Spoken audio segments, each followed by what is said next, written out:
ধন্যবাদ। আমাদের ভাই প্রশ্ন করেছেন, সংস্কার নামে যে কুসংস্কার দেখছি আমরা, ইসলামের দৃষ্টিকোণ থেকে যা আমরা নিষিদ্ধ বুঝতেছি, সেটাকে প্রতিবাদ করার জন্য আমরা কি পদক্ষেপ গ্রহণ করতে পারি?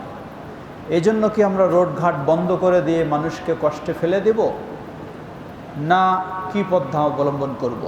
জবাব, অন্যায় প্রতিরোধ করতে গিয়ে যদি আবার অন্যায় লিপ্ত হয়ে যায়, তাহলে তো এটা সঠিক পন্থা নয়। ইদানিং আমরা ছাত্রদের ইস্যু বলুন আর যেই ইস্যু বলুন, সামান্য কিছুতে দেখা যায় রাস্তাঘাট ব্লক করে ফেলা হয়। অসুস্থ এমার্জেন্সি রোগী রাস্তায় মারা যাচ্ছে, হাসপাতালেও নেওয়া যাওয়া সম্ভব হচ্ছে না। এই ধরনের প্রতিরোধের পন্থা ইসলাম কখনো অনুমতি দেবে না। প্রতিরোধ অবশ্যই করতে হবে, কিন্তু প্রতিরোধ করব কেন? অন্যায়কে সরায় ন্যায় নিয়ে আসার জন্য। কিন্তু প্রতিবাদ করতে গিয়েই যদি আমি অন্যায় জড়িয়ে যাই, তাহলে তো এই প্রতিবাদ নয়। ধন্যবাদ।